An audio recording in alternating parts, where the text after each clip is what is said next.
wonderful story lovers, and welcome to our channel. Are you ready for a brand new adventure? Great.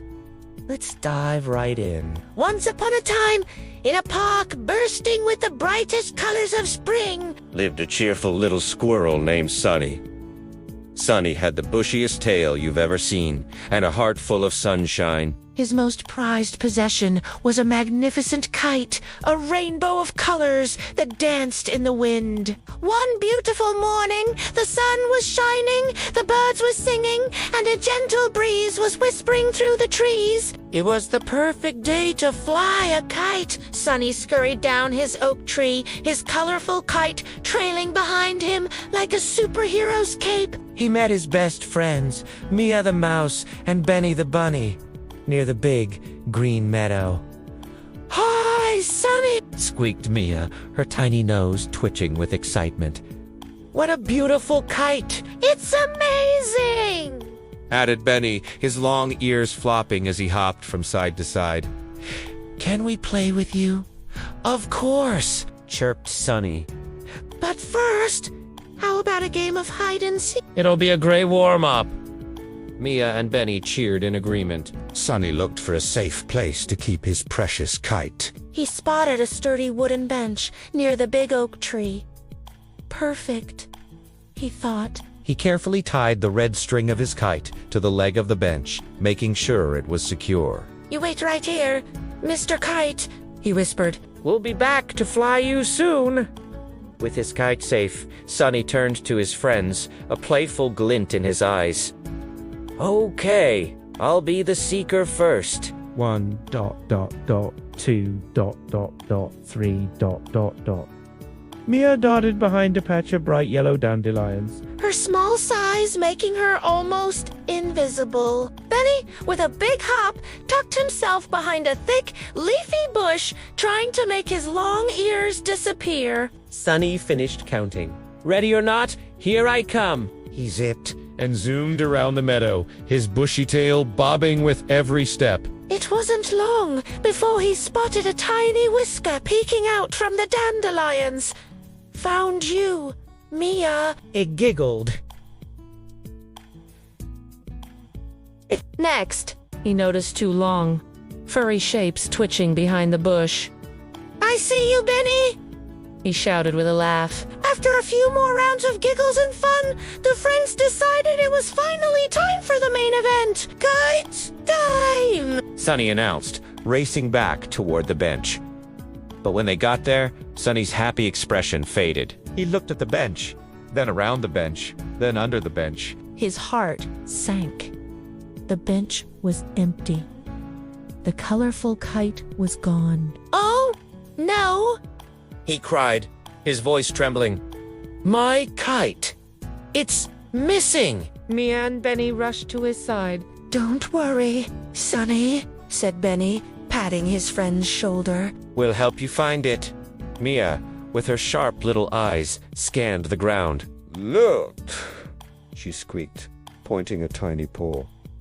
"What's that?" There, on the grass, was the end of a long, thin, red string, the very string from Sunny's kite. It snaked away from the bench and disappeared into a field of wildflowers. "A clue!" exclaimed Sunny, his hope returning. "Let's follow it." Without a second to lose, the three friends became detectives on a mission. "Team friendship is on the case," Benny declared, puffing out his chest. They followed the red string, which led them straight into a vibrant patch of tulips and daisies. The flowers were so tall and dense it was like wading through a colorful jungle. "Whoa!" Mia giggled as a big tulip petal bopped her on the nose. Sunny tried to leap over a cluster of daisies, but got his bushy tail tangled. "I'm stuck!" he yelped. Benny gently untangled him, and they all giggled. The trail of string then led them up a small, grassy hill. They scurried upwards, pulling themselves along. But at the top, Benny's big bunny feet slipped on a loose pebble. "Whoops-a-daisy!" he cried as he began to roll down the other side.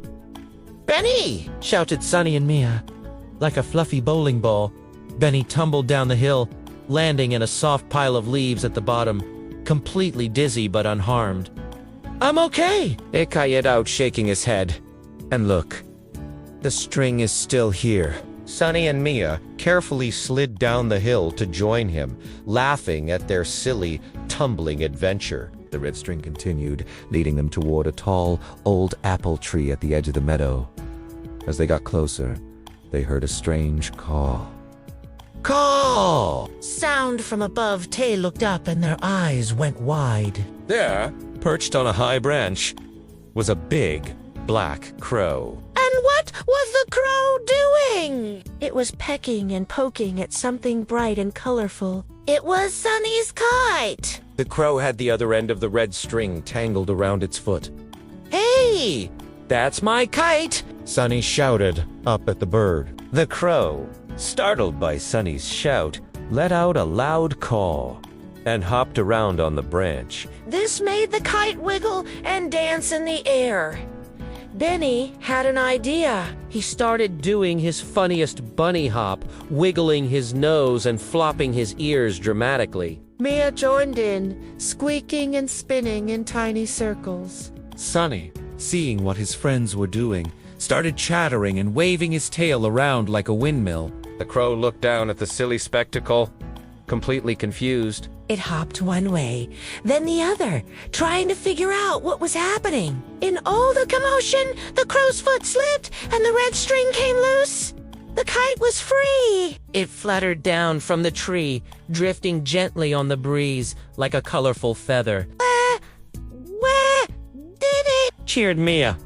The three friends ran and caught the kite just before it touched the ground. They looked at each other, their faces covered in grass and their fur a little messy, and burst into laughter. Even the crow seemed to caw with amusement before flying away. Holding his kite safely in his paws, Sunny felt a wave of gratitude wash over him. I couldn't have done it without you too, he said, looking at his best friends. You're the best.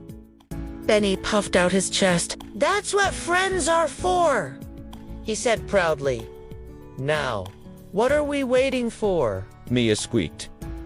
Let's fly this thing! They ran back to the open meadow, the perfect spot for kite flying. This time, they all held onto the string together. Sunny held it tight. Mia put her tiny paws on top of his, and Benny placed his big paws over theirs. Ready? Asked Sunny. Ready? They all shouted. With a running start, they let the kite go. The wind caught it instantly, lifting it higher and higher into the bright blue sky. The rainbow of colors looked even more beautiful, soaring against the clouds. The three friends lay back on the soft grass, their heads close together, watching their kite dance and twirl in the wind. It dipped and soared, a symbol of their incredible adventure and their even more incredible friendship. Sunny sighed happily. You know, he said softly, losing my kite was scary, but finding it with you was the best part. It made me realize something important. Mia and Benny looked at him. What's that, Sunny? Asked Mia. Sunny smiled, his heart full. Teamwork and friendship, he said, are the real treasures. And as the sun began to set, painting the sky in shades of orange and pink, the three best friends couldn't have agreed more. And that's the end of our story for today. I hope you enjoyed Sunny's high-flying adventure. Remember, just like Sunny learned, the best adventures are the ones we share with friends. Thank you so much for joining us. If you loved our story, don't forget to hit that like button and subscribe to our channel for more fun tailies. We can't wait to see you again next time. Bye for now.